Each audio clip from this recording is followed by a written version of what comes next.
Hi, this is Karen Rowland, founder of Hush Providence. Welcome to my new weekly well-being podcast, Real People, Real Conversations, Real Life. We'll be talking about all things relating to the human experience. What makes up a life? What creates joy and happiness? What makes humans the same or different? How do we care for ourselves and each other? We'll even try to answer the 5 W's of well-being: who, what, when, where, and why, and how this all fits together. A little ambitious? Maybe, but join us as we connect with local topic experts, peers, mentors, and healers. Welcome to Hush Providence, a well-being podcast. I'm excited today to introduce our 2 moms, Shelby Olivier Crofts, Associate Brand Manager at Hasbro, Sarah Moffitt Knott, Senior Manager, Global Philanthropy and Social Impact at Hasbro. Welcome, ladies. Hi, thank you for having us. Thank you. You both are URI graduates, and you've both been working at Hasbro for about 8 years. Did you know each other at URI? We No. didn't. No. But I knew Sarah's husband, now husband, who wasn't Yes. then. And she knew my sister. Yes, I worked with her sister. I had the privilege of In a working past with both life. of you at Hasbro for a little while, and I'm excited to catch up today. There's lots to talk about. Shelby, can you share a little bit about your role at Hasbro as you're in consumer marketing, fashion, and preschool brands? Yep. So this past year, Hasbro created a new team for marketing. So consumer marketing focused on the marketing communications in my position for the fashion and preschool brands. So all the doll and girl stuff like now Furby, it's public, I can say it. Furby. It's back. Yes, My Little Pony, Baby Alive, and I'm focused heavily on Peppa Pig. So doing all the marketing for that. So like the commercials for the brand and the toy and all different communications and campaign elements for those brands. And Sarah, can you tell us about your role with philanthropy and playing with purpose? Yes. So I've been working on our philanthropy and social impact team on employee volunteerism, and then more recently cause marketing with any of the brands across Hasbro, Wizards, E1. And then last year when I came back from leave, I had an opportunity to work on our ESG team and putting out our ESG report, Playing with Purpose. So really doing a lot across Hasbro's purpose organization. That's awesome. So the greatest predictor of tomorrow's health is the well-being of today's babies and small children. According to the Center on the Developing Child at Harvard, we improve child outcomes when we invest in the adults who care for them. So I'd love to talk about your families, and you can just start by introducing them to us. Shelby? I have a wonderful family. My husband, Nate, we've been together for almost 14 years now and married for almost 2. And together we've got 3 fur babies. So our dogs, Lola, Ollie, and Stella. It is a tongue twister when you say them all together. And then our newest addition is our daughter, Scarlett, who just turned a year old. So she is the light of our life. We love her. She's awesome. And Nate's great, very helpful and supportive with her and the dogs and our whole life. Sarah?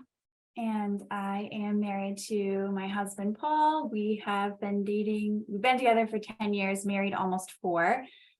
We have our son, Liam. He's 18 months old. And we also have quite a few animals in the house. We have our dog, Penny, 2 cats, Leo and Luna, and we have a couple of chickens that we adopted during the pandemic. So a couple questions. What surprised you most about being a mom? Maybe talk about your biggest challenges, your biggest joys. I would say the most surprising thing for me was how much is expected of moms as like the quote unquote default parent, and then how much that is reflected back from like how much that turns into surprise when dads help. So it's hard to explain, but it's shocking to me that dads get so much praise for doing such a little thing. Like if my husband was seen like feeding Scarlett a bottle or changing a diaper, it's like, oh my gosh, what a great dad. He's so supportive and loving. Like no one says that when you see a mom change a diaper or feed a baby, So while I knew I was doing the hard work and putting in a lot of effort, it felt like I didn't get recognized for it. And not that I needed to, it was just shocking to me how little men have to do to be praised for their role as a father. And never mind when they are like Nate, or I'm assuming Paul, going above and beyond and being awesome. It's just interesting to see how it's perceived and praised to me. Sarah, any comment? It's interesting. I think in my household, my husband was raised by an incredible single mom. She did everything. And so he's incredibly helpful and supportive. And so I don't think we have that within our family, because the expectation is that everybody kind of helps out. And, my parents were divorced. So at my mom's house, my mom did everything. My dad did everything at his house. And so I think just the reality of the way in which we were both raised didn't set that same expectation in our family, but I have seen it from outside of my family. And so, for example, I was in in New York City for work last week, and I got asked, well, who's staying with Liam? And I was like, Paul, obviously. His father. He's traveled a ton, and I've never gotten that question. So it just interesting. Yeah. And I will say it's not from my family. They expect, we were both raised by single mothers, and they expect all the support you can get from a dad. But that traveling thing cracks me up for sure, because I took a week away for work, and it was like, oh, how are you doing that? Like, how are you managing? Where's Scarlett? Who's taking care of her? And then just the concept, like you always hear working moms, no one calls dads working dads. It's just, and it's expected for them to work, just like it's expected for moms to do the caretaking. But now we live in a world where moms also have to work. So men also have to do caretaking. Mm-hmm. Any other challenges you want to highlight? The sleep for me, I mean, everyone talks about how much you have to function on no sleep, but my son just did not sleep through the night for over a year. And so I just was so blindsided by how hard that was. We're finally sleeping through the night, but it was like just almost impossible to try and function with no sleep. He would be up every 2 hours, and it was just so difficult. And I knew it was going to be a thing, but for me particularly, it was just really difficult. That's Shelby? an extreme though, for over a year, not more than 2 hours. So I give you a lot of credit for getting through it, and look at you, you're thriving. I would say one of the challenges I constantly face is like mom guilt or mom doubt. It's like an ever nagging thought in your mind if you're doing the right thing and making the right choices. Like, am I teaching Scarlett enough so that she'll develop appropriately? Should I stay home and spend more time with her? Like, should I not be focused on my career so that way I can have a better relationship for her and be the primary caretaker? But if I don't send her to daycare, will she actually learn and be social and all of that? I think no matter what choice you make and what you do, whether it's the big decisions or the day-to-day of what you're feeding your kid, like you're always like, oh, is this right? How is this going to affect them? And you sometimes forget you have to do also what's right for you and what's good for your sanity and your well-being, because you just make yourself sick over all the choices. So there's so many choices. I don't think I thought about how many choices there were going to be in the first year of like, oh, how will you feed them, and how will you introduce solids, and what will be the caretaking schedule? There's just, how will you sleep train, all these things. And I think you and I are similar in that we're both kind of perfectionists, and a lot of it is the pressure that we put on ourselves, but also some of it is external and societal. I ended up taking a break from social media just because I didn't want to look at all of the mom TikToks and Instagrams and reels. I just wanted to have a social media free summer and kind of enjoy our lives and take a break from it. That's a good idea for everybody, probably. Yeah. You both completed your first year. Congratulations. You got through year one. Do you have any advice for maybe a new mom that's just kind of entering that cycle? I think it's so important to think about your village and lean on people for support, whether it's, the first couple of nights of needing someone to come in so you can nap during the day, if it's support, if you decide to breastfeed, with support with that, just really building a community of people that you can lean on and support, because you shouldn't have to do it all. And we're one of the few cultures that does kind of put it all on the mom. Like in other cultures, you're seeing multi-generational families or the community comes together to help raise the kid. And I think you sort of have to DIY your village, here, but I think it's so important. I would say my biggest tip is just know that no matter what you do, nothing can prepare you for it other than doing it. It's like, what do they say? Baptism by fire. Like you're just thrown into it and that's how you learn. And it's different for everyone. So what works for one baby or one mom and dad's not going to work for every single baby and parent. So I think you just have to give yourself grace and patience, as hard as it is, to give yourself the time and space to figure out what's going to work for your family, and know that eventually you will figure it out and you will have peace, and a calm, happy household will come back to you. I love that. And now a shout out to our sponsor, the Good Seed Market, 138 Central Avenue, Seekonk, Massachusetts. Started in 1989 by 3 friends with a goal of creating a neighborhood market offering simple, natural, organic products for a healthy lifestyle. Now a member of the independent Natural Foods Retailer Association, our friends at the Good Seed are offering our listeners a 10% discount on their first purchase just by mentioning Hush Providence. The Good Seed Market, a place where ideas can grow. So being from a different generation, Shelby, I think I actually went to school with your mother. We went to Catherine Gibbs together 100 years ago. But that was sort of in the 70s, was probably the start of women getting back into the workforce, being career-minded, trying to look for that work-life balance situation. And now fast forward, we're still in the whole Me Too movement. There's some glass ceilings that are being broken. But there's still sort of, is the mind shift actually happening? I don't know if you saw the new Barbie movie. I think we talked about that a few minutes ago, but I recommend it because there's a lot of great messaging in there. It's a little weird, but it's also amazing.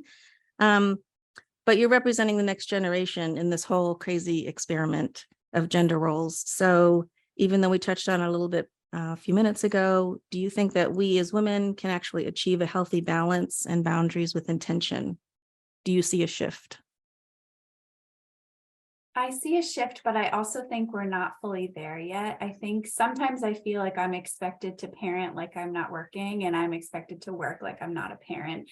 And part of it is pressure that I put on myself, but I do find it really difficult to maintain the boundaries, even with the intention. Yeah, I couldn't agree more. I think Sarah said it perfectly. And I think it's a societal mindset, a personal values thing. And also, I think our country needs like the programs and the resources and expectations to do so, like extending maternity leave and paternity leave and equal parental leave and things like that. I think other countries do it well. And then it does just what you were saying, Karen, takes care of the people that are raising the children in a really great way that allows society and our youngest people to grow up healthy and strong and mindful. That's a good segue into work. And so you're both doing hybrid work, right? Your work schedules. So I would imagine that's helpful. There's flexibility, childcare. Can you speak to some of those things that maybe you have access to, or the things that are important? Yeah, I think Hasbro is a place where you can have flexibility if you have open conversations with your manager and with HR. I think pre-COVID, I don't know how I would have done it because I live kind of far from the office, and thinking about 5 days a week, dropping off at daycare and at 7 and picking him up, it would be 6:30 at the earliest. He goes to bed at 7. So I would in reality get an hour most in the day if I was still working in the office 5 days a week. So I'm extremely grateful for the hybrid and the flex hours that we are offered. Yeah, I second that. I take full advantage of the flex hours because I take Scarlett to and from her daycare, and then I work from home. And luckily my daycare is very close to my house. So it's super convenient for me to go pick her up and then spend as much time as I can with her before she goes to bed. And thinking of going to the office every day, I just don't know how people did it, how they got out of their house and were ready and fed and their kids were ready for the day and they were working by 8 a.m. and I'm a morning person, and that still blows my mind. So I'm very grateful to work from home most of the time and take advantage of those flex hours so that I can get those beginning and end of the day moments with Scarlett. Do you see that changing anytime soon, the whole hybrid work situation? I think it's hard to pull it back in. I think some companies are trying, but I think the benefits that you're seeing for employees, and I was listening to your episode with Allie yesterday, and just talking about making work more human and really investing in the whole well-being of your workforce. And I think this is something that offers so much benefit to employees, especially working parents. Yeah, I do think there's definitely resistance about it changing and going back to the old ways. And I think, at least from my point of view, it's like, why would we go back to full in office work schedules? But I guess only time will tell. I personally don't know how I would be able to manage it with the toddler or baby. But so in the meantime, I'll just enjoy the hybrid benefits. So, I want to talk a little bit about self-care, and are you making time for that for yourselves? Because that's so important. Is that top of mind? I know we talked about sleep a little bit, but is there anything else that you're doing in your routine that you want to share? I think before I had a kid, I had this vision of self-care of like, okay, on Friday afternoons, I'm going to go do yoga, or I'm going to go for a run. And that is just not achievable anymore. And so I think what I've had to realize is that it's like meeting myself where I'm at for self-care and making it attainable, because the idea of going to yoga class is amazing. I would love that. But to find a sitter and to pay for the class and to get there, like, then I would be not relaxed the whole time. So, I think I've tried to find things that I can do at home, and also things that I can incorporate Liam into. So whether that's like gardening or doing stuff in my house, I think that is giving me more peace of mind than trying to like achieve these self-care goals that I had kind of framed up for myself prior. Yeah, I agree. I think like actual true what you consider self-care time, like going and getting a mani-pedi or whatever, that has gone out the window for me. But I try to make the most of like little micro joys. Like I'll walk to get Scarlett from daycare because it's near my house. So I have that walk there by myself, and then walk with her back home. And that's really nice because I get a little me time outside, get my body moving, and then get to enjoy it with her on the way back. And that's nice. And then just the ability to say no when people ask you to do things, whether that's taking Scarlett somewhere for like someone's birthday party and it's an hour away and it'll totally ruin our schedule. I give myself the freedom to say, no, we can't do that. I'm sorry, just for my own sanity and well-being. And I think little things like that really go a long way in protecting our mindsets. Yeah, I agree. And just gratitude, just at the end of the day, listing 3 things that can go a long way too. That's self-care in its own way. So it is. Yeah. And I think I had great role models in my mom and my grandmother. My grandmother raised 6 kids, lived to 96. She was an incredible woman, but she always was able to have sort of independent hobbies and values and a career. And that was not really the case back then. And I think having that as a role model has been really helpful to keep that a priority and show Liam that I have interests and I have a career, and I'm your mom. I'm so dedicated to being your mom, but I also am my own person too. And I want him to be his own person. Well, I really appreciate you guys taking the time today, because I know it means so much to me that you did that. I hear the 2s are even more fun than the 1s. So, I mean, good luck with all of that. Buckle up. But I really appreciate you being here. Cheers to happy, healthy little ones. Thank you to our listeners. Until next time, be well. Thank you, friends. Thank you. Thank you. Thank you so much for listening to Hush Providence, a well-being podcast. This would not be possible without the incredible help from Jamie Farinella and Stephanie Whitehead on branding and logo concept, John Papa's endless generosity, David Davignon and Austin Lynch for their skilled technical expertise, and of course, our amazing guests and all of you, our listeners. Until next time, be well.